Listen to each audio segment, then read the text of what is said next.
5월 중에 김정은 위원장을 만나겠다. 미국의 트럼프 대통령, 북한 김정은 위원장의 회동 제안을 전격 수락했죠. 역사상 처음으로 북미 정상 간의 대화가 이루어질 것으로 보이는데, 자, 이 역사적인 결정이 전해진 미국 현지 분위기, 워싱턴의 노정민 통신원 연결해 봅니다. 노정민 통신원 안녕하세요. 네, 안녕하십니까. 미국 워싱턴입니다. 미국에서도 이 북미 정상회담 소식은 아주 깜짝 뉴스였을 것 같은데 현지 정치권과 언론 분위기가 어떻습니까? 예, 말씀하신 대로 정말 깜짝 뉴스였습니다. 왜냐하면 이 한국 정부의 대북 특사단이 백악관을 방문했을 때 과연 어떤 내용을 전달할까에 전문가들과 언론들의 관심이 쏠렸는데요. 곧바로 김정은 위원장의 초청, 트럼프 대통령의 수락이 바로 결정되면서 이제 5월 안에 북미 정상회담의 가능성이 커진 것에 매우 고무된 분위기입니다. 네. 그만큼 북한 사안의 중요성을 보여줬다라는 평가도 함께 나오고 있는데, 당연히 미국의 주요 방송과 언론들은 이 소식을 주요 속보로 전했고요. 또 북미 정상회담의 배경, 또 회담에서 무엇을 논의할 것인가에 대한 현안 등을 분석하면서 이제 북핵 문제, 한반도 문제 향방에 촉각을 지금 곤두세우고 있습니다. 게다가 이 첫 번째로 북미 정상회담이 열리기 때문에 북핵 문제 진전을 기대하는 분위기도 읽을 수가 있는데, 한편으로는 북한이 그동안 반복적으로 대화와 약속 파기 등을 반복해서 좀 신중한 입장도 엿볼 수가 있고요. 또 이번 회담도 어떤 대가를 바라거나 핵무기 개발에 시간을 벌기 위한 것이란 부정적인 시각도 없지 않습니다. 네. 미국 의회 쪽 반응은 어떻게 나옵니까? 예. 의회도 일단 대화는 환영하고 있습니다. 하지만 북한의 의도를 완전히 신뢰하지 못하는 분위기인데요. 에드 로이스 하원 외교위원장이 곧바로 성명을 하나 냈는데, 이 대북 제재 때문에 북한이 대화에 나섰다 이렇게 평가하면서 그래도 대북 압박을 계속하면서 외교적 노력을 병행할 것을 주문했고요. 또 미국 상원도 이 김정은 위원장의 비핵화 의지를 온전히 믿지는 못하겠지만 그래도 이 북핵 문제에 관련해서 좀 직접 논의할 필요성이 있다라는 의견도 내놨습니다. 네. 특히 민주당 측에서는 그동안에 북미 대화를 많이 주장해 온 반면에 공화당 측에서는 압박과 제재를 강조해 왔는데, 결과적으로는 이번 북미 정상회담의 결정에 환영하는 분위기지만 또 섣부른 기대를 갖기보다는 좀 지켜보자, 그런 분위기로 읽혀지고 있습니다. 일단 신중한 반응이군요. 자, 그런데 미국 정부는 대북 제재는 계속하겠다 이런 뜻을 또 공식적으로 밝혔잖아요. 이건 어떻게 해석할 수 있을까요? 예, 그러니까 사실 미국 국무부가 지난주까지만 해도 새로운 대북 제재 조치를 내렸고요. 또 트럼프 대통령도 북한의 초청을 수락하고 큰 진전이다 이렇게 표현하긴 했지만 비핵화 합의에 이를 때까지 제재는 계속된다라고 말해서 어떻게 보면 지금 팽팽한 긴장감을 유지하고 있는데요. 그러니까 미국은 제재 때문에 북한이 대화에 나섰다라고 판단하기 때문에 이런 제재 유지로 기선제압을 하려는 의도도 엿보이고요. 예. 또 백악관 고위관리도 어제 비공개 기자회견에서 이 대북 제재 성과를 강조하면서 대화를 위한 양보나 보상은 없다 이렇게 못 받고 있습니다. 이 렉스 틸러슨 국무장관도 지금은 첫 단계 대화일 뿐 협상까지는 멀다라고 말했기 때문에 지금 섣부른 기대를 하기보다는 신중하게 접근하려는 것 같고요. 또 미국 의회도 그것을 계속 주문하고 있습니다. 네, 미국에 있는 그 한반도 문제 전문가들은 북미 대화 해야 한다, 시작해야 한다 이런 의견들을 그동안 쭉 내왔었는데 그 전문가들 지금 어떤 반응을 보입니까? 예, 그러니까 미국 내 많은 한반도 전문가들은 이 북한도 대화에 나설 준비를 하고 있고 또 협상이 아니더라도 일단 북한의 의도를 좀 파악해야 된다라는 의미에서 대화에 나서야 된다 이렇게 주장해 왔거든요. 예. 그러니까 지난해까지 사실 북한 내 도발로 남북 북미 관계가 계속 안 좋았고 또 미국에서는 북한에 대한 군사행동의 가능성까지 거론되는 상황이었는데 이제 올해 시작되면서 조성된 대화 국면을 살리지 않으면 다시 한반도의 위기가 계속될 수 있다. 그래서 어떤 형태로든 다시 대화해야 된다라는 것이 많은 전문가들의 의견이었습니다. 네. 그래서 이번 결정에 대해서 많이 이제 고무된 분위기인 것 같고 또 전문가들은 이제 한국과 미국 간의 대북 정책이 크게 다르지 않고 잘 조율되고 있다 이렇게 말해왔거든요. 예. 그래서 지금의 어떤 한국 정부의 대북 정책을 긍정적으로 보면서 지금의 대화 국면을 조성하고 이어가 보려는 한국 정부의 노력도 함께 높이 평가하고 있습니다. 네, 잘 알겠습니다. 지금까지 미국 워싱턴 노정민 통신원 고맙습니다. 예, 고맙습니다. 네, 계속해서 이번 합의의 의미, 앞으로의 과제, 전망, 정세현 전 통일부 장관을 연결합니다. 장관님 안녕하세요. 예, 안녕하세요. 며칠 전 저랑 인터뷰하면서 북미 대화 몇 %점 점치십니까 했더니 70%라고 하셨죠? 예. 근데 그때 말한 북미 대화는 그게 정상 대화가 아니잖아요. 실무급 회담이나 기껏해야 그렇죠. 고위급 회담 아니었습니까? 그렇죠. 예. 그런데 북미 정상회담 합의 이거 어떻게 받아들이세요? 김정은 위원장이 트럼프 대통령의 이제 방북을 초청한 거 아닙니까? 내용을 보면. 예. 그렇게 만드는 것은 사실은 우리 정부였다고 문재인 대통령과 그 지시를 받은 특사단이었다고 생각을 하는데. 예. 정부에서 그렇게 비슷하게 발표를 했죠. 근데 예. 그렇게까지 움직일 줄은 몰랐어요. 예. 그래서 문재인 대통령과 그 참모들이 조용하게 일을 하기 때문에 뭐 굉장히 조심스럽게 하지 않겠는가 했더니 굉장히 과감하게 지금 접근하는 바람에 김정은도 과감하게 나갈 수밖에 없었고 트럼프도 그 정도 나오는데 이게 도망갈 길이 없어진 거죠. 그래서 제가 다른 방송에서는 아마 필살기가 있을 거다 했는데 이게 이제 필살기네요. 예. 초청이. 예. 거절하기 어려울 것 같아요. 뭐 조금 전에 들으니까 그 전문가들 사이에서는 굉장히 조심스럽게 전망을 하는 것 같은데. 네. 섣불리 뭐 낙관했다가 나중에 틀리면 곤란하니까 그렇게 얘기하겠지만 어쨌건 이 획기적인 사건입니다. 그리고 이게 뭐 이런 얘기가 좀 방송에서는 적절치 않을지 모르지만 좀 옛날 같은 얘기니까 문재인 대통령이 운이 좋네요. 운이 좋다. 아하하. 그런데 뭐 북한이 합의해놓고 파기한 게 한두 번이냐. 예컨대 뭐 반기문 유엔 사무총장 시절에 북한 가기로 해놓고 하루 전에 취소되지 않았느냐. 이런 얘기 하는 분들이 많은데 정장관 보시기에는 이번 경우는 그것과 좀 다르다고 보신다? 그동안에 북미 간에 미북 간에 핵 문제와 관련된 합의를 북한만 깬 건 아닙니다. 분명히 얘기하지만. 예. 여기서 시간이 없으니까 길게 말 못하는데. 네.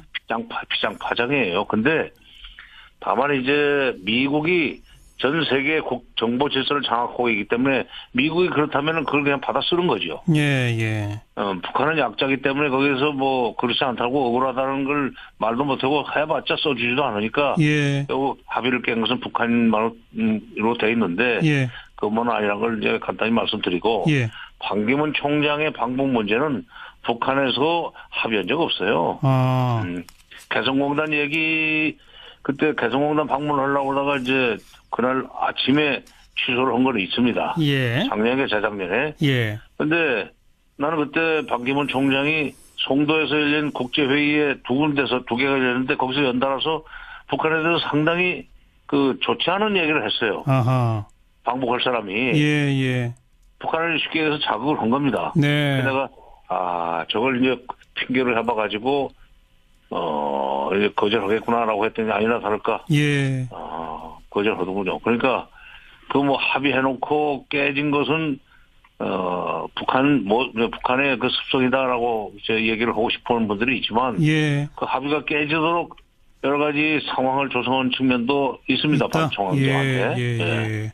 그러니까 근데 이번 경우는 북한 쪽도 미국 쪽도 서로 필요로 하는 바가 있기 때문에 그렇게 합의가 깨지는 일은 별로 없을 거로 보신다?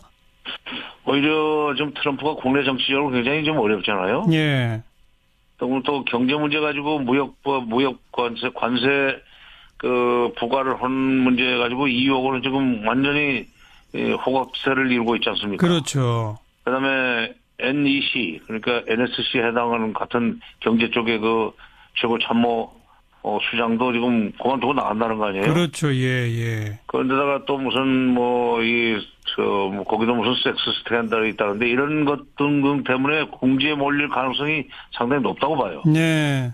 따라서 그런 여러 가지 국내 정치적 위기를 돌파하는데 이 외교적 카드를 쓰려고 할 가능성이 있고 바로 그 수락은 거기서 나왔다고 봅니다. 한편 김정은의 경우에는 이제 그동안에 핵 경제 병진 노선이라고 해서 핵무기 개발을 했는데 작년에 11월 29일 날 13,000km짜리 미사일 시험 발사에 성공한 뒤에 국가 핵무력 완성을 했다고 선언했기 때문에 이제는 경제 쪽으로 가야 됩니다.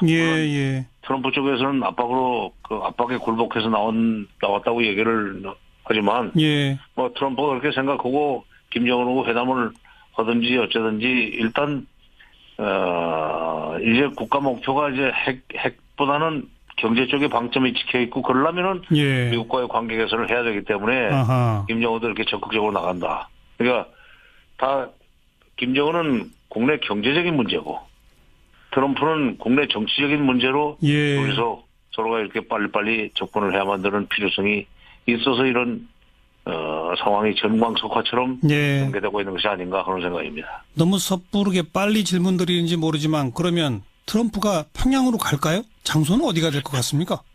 글쎄요, 지금 진짜 초청을 했기 때문에 평양으로 가는 것이 도리인데, 예. 도리라기보다는 갈 가능성이 있는데, 이제 트럼프가 그걸 응해줄지 그건 모르겠어요. 네. 그러나 반면, 예. 그러면 워싱턴으로 올라올 때, 김정은이, 워싱턴을 갈 수 있겠는가? 예.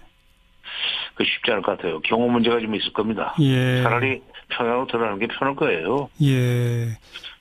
그러다 보니까 뭐 제3국, 제3지역 글쎄요. 개최설도 나오고 심지어 뭐 제주는 어떠냐는 얘기도 나오는데 네. 우리 쪽에서 그 경호 부담이 상당히 많습니다. 네, 네. 뭐 제주 하면 좋죠. 그러나 하하. 평양에 서는 것이 김정은으로서는 바람직할 거예요. 네. 일본의 아베 총리가 전격적으로 다음 달에 미국으로 간다르지 않습니까? 상당히 당혹해하는 분위기다. 뭐 이런 보도들이 나오는데 혹시 아베가 미국에 가는 게 트럼프한테 평양 가지 말라고 말하려고 가는 거 아닐까요?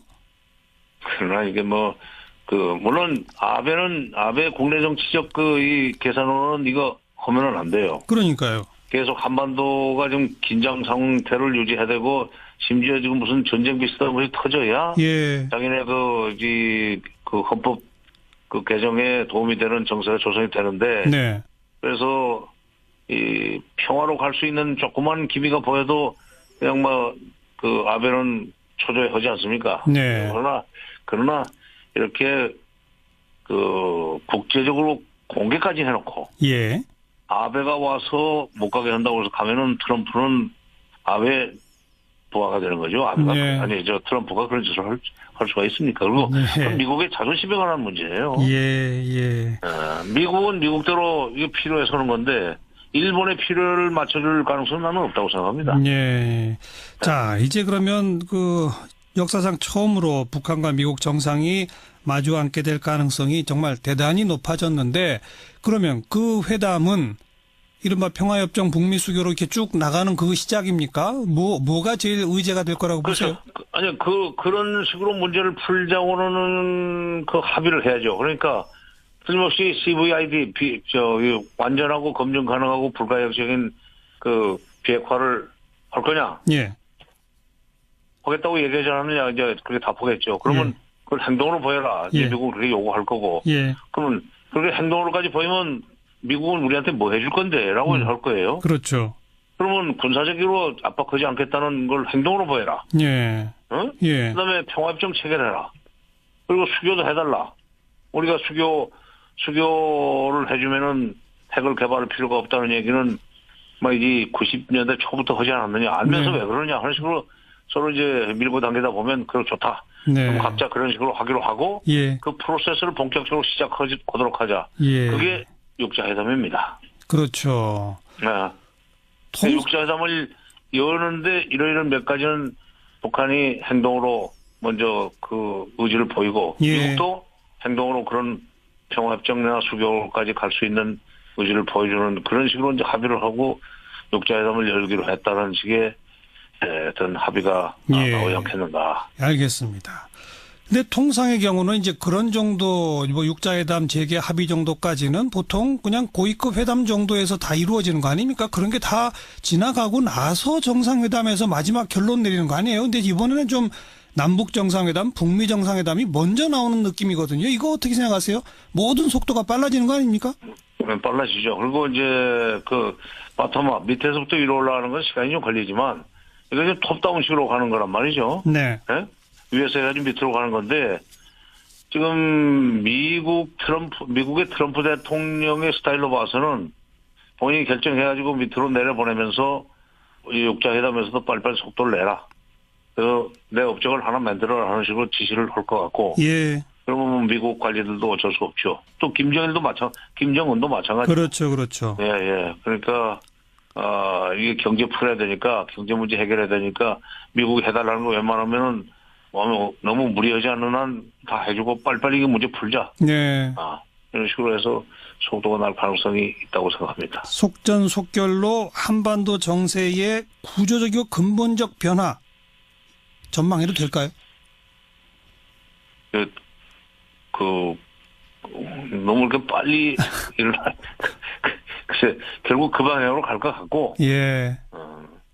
그러나 이것이 무슨 1, 2년에 될 일은 아닙니다. 예. 제가 볼 때는 6, 7년 이상 걸릴 과정이라고 봐요. 예. 이 북핵 핵폐기 CVID를 그 최종 목표로 내놓았는데 미국 쪽에서 예. 완전하고 검증 가능하고 불가역적인 그 비핵화를 하려면은 이제 IAEA가 계속 평양에 살면서 사찰을 다 해야죠. 예. 사찰을 해야 되고 그때 또 확인하는 국제 무슨 회의 열어야 되고 그렇죠. 예. 또 다시 그 검증하는 또 합의하고 또 다음 단계로 넘어가는데 알겠습니다. 실무 회담해야 되고. 예.